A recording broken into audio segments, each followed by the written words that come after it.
Hello everyone, welcome to round number one of the FIDE Grand Prix 2022 in Belgrade, Serbia. Alright, in this game we will feature the game between Giri and Amin Tabatabai of Iran. Alright, here in this game, Giri uncork a novelty on move number 10. Let's do this. Okay, let's start with e4. Giri was white. Tabatabai was black. So we have e5, knight into f3, knight c6, bishop c4, knight f6, d3, bishop c5. Another pasta italiana in the house, baby. Right, castles. h3, a prophylactic move to prevent bishop g4 in the game. So d5, black tries to open up the middle. Takes and knight takes. Of course, another option is just the simple d6, yes. And we have c3, a5, bishop g5. Yep. So we go d5. Takes in d5, knight takes d5, knight bd2, bishop e6. Normal developing move. Knight into e4, threatening the bishop on c5. Bishop goes back to b6, and here is Giri's novelty b4. All right, nobody has played it before. The new move in the position. Okay, normal line here would be c3, right? Here, Giri went for b4. Interesting. We have a knight on c that can capture. The d knight can also capture in b4. Now let's take a look at knight c, for example. With knight c, I have a feeling that Giri will go for knight fg5, threatening e6, and also he has this queen h5 threat, right? If let's say you play h6, just take on e6, takes on e6, then there's c3. If you go back to c6 and we have queen g4, the threat is h6 and e6. Pretty strong novelty, by the way. So Tabatabai went for knight d takes b4. Bishop takes e6, but the problem here again is this double pawn on the e file. Takes on e6, we have rook to b1. h6 was played after b1. Knight takes e5. An overworked piece on c6 is defending b4 and also the e5 square. So knight takes e5, rook takes b4. Alright, isolated pawn on e6, that's going to be a target. When the knight moves away, queen g4 is also coming. The threat on e6 and bishop h6. Okay. a5 attacking the rook. Rook goes back to b1. It was also possible to play rook b5. Okay. So rook b1, queen h4, active queen, hitting on f2, bishop, rook, and queen, but white should not worry about that one because the knight and the rook and also the king is protecting that important f2 square. Queen e2, okay. Rook a8, king h2. That's probably the reason why Giri went for queen e2 to protect f2 so he could move away from that pin on the a7 to g1 diagonal. So queen goes back to e7. And he wants to drive away that knight on e5, f4. Without that pin, the pawn can push, knight moves away.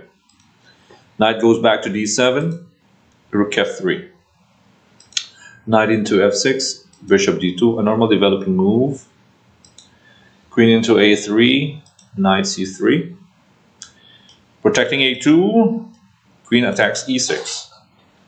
Rook de8, queen e5. Giri played strong positional play in this game. This is just a beautiful transfer of the queen starting from e5. Let's take a look at this Giri's plan here. Knight d7. This is just elite, yeah, elite chess. Queen attacks the knight, but Giri wants to land on that c4 square. Imagine that e2 to e5 to c4, the repositioning of the queen with the pressure on e6, pin on the king, and the rook can go to e1 with some ideas of f5 on that e6 pawn. That's just top level calculation by Giri over there. So king goes to h8, centralized knight on e4. Okay, centralized knight on e4, c6, d4. Nice move. Line clearance for the rook. This is an easy move to miss, yes? Because black was probably hoping for rook g3 or anything else for that move, for the rook to move. But he didn't expect this move d4, and the rook shifts to the queen side, yes? Double up on the b7 pawn. Rook to b8, now we have rook f b3. Again, top notch, Giri. This queen e5, queen b5 to c4, and this d4, rook b3. I actually like this game so much, right, in terms of positional play. Queen d8, everyone should learn to play like this. This is just beautiful chess, yeah? Queen takes e6. The thing about queen d8 is that it's protecting b6, because if your bishop moves away, let's say bishop on c7, for example, this rook takes b7.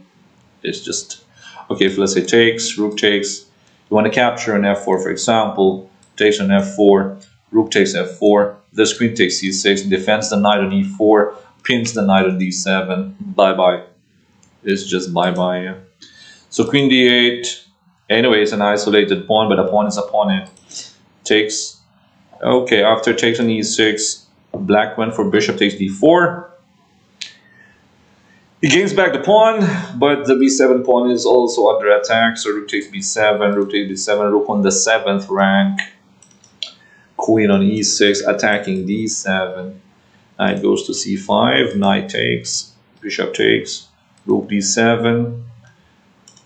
Blocking the attack of the queen to the bishop on d2. Queen goes to f6. When you're ahead, simplify. All right, the process of simplification. Rook takes f6. Maybe too rush, right? A bit rush with bishop c3. Okay, here you could go for, let's say, king g3.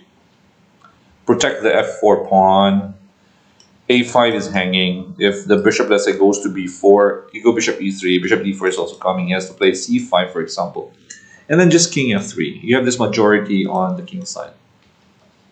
Giri wants to take that g7 pawn as quick as possible, but he doesn't need to, because he's up a pawn, yes, and he has a rook on the 7th rank, plus the control of the open pawn, a bad bishop on b4. Okay, bishop c3, takes on f4, bishop takes g7, king goes to g8, bishop takes h6. He relies on this g2 and h3 pawn. Rook a4.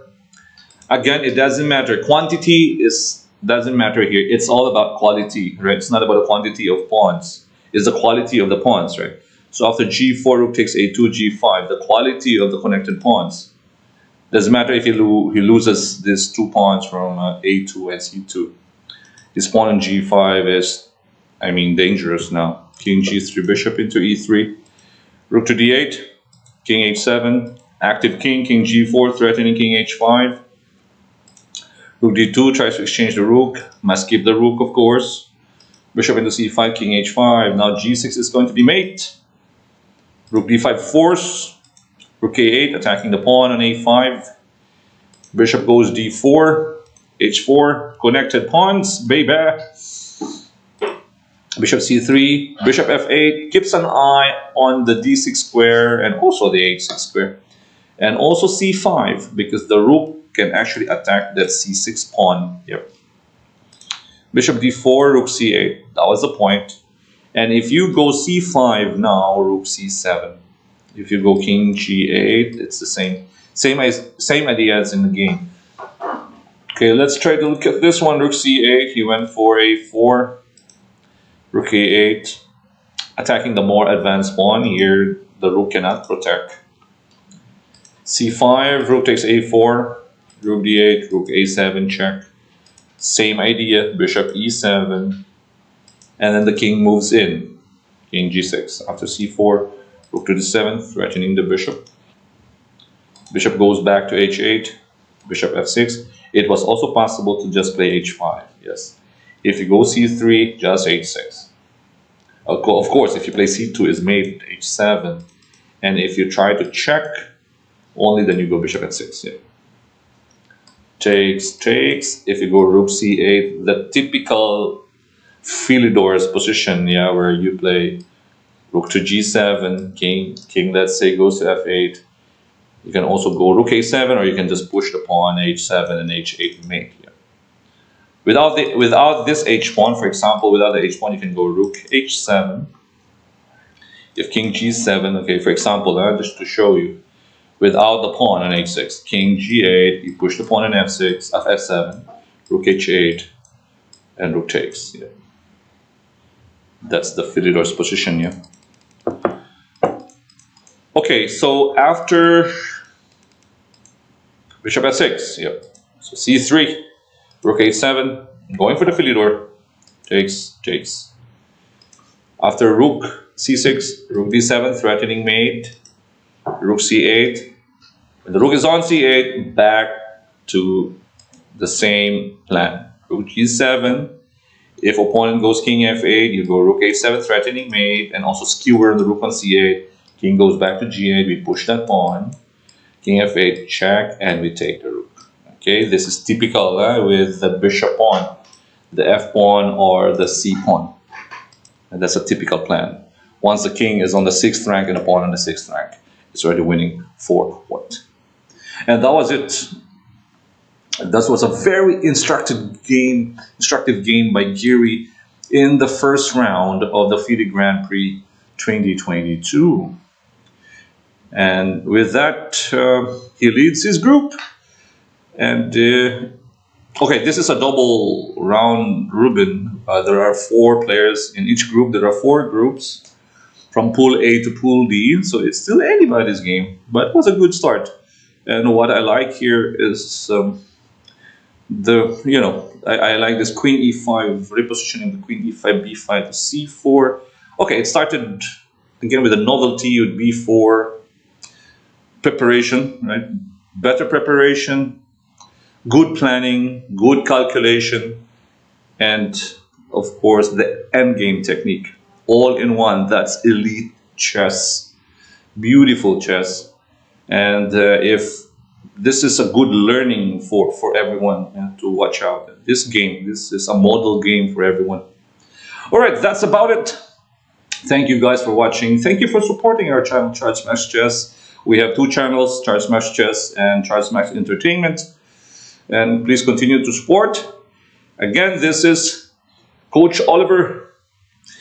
Stay safe, everyone. Bye-bye.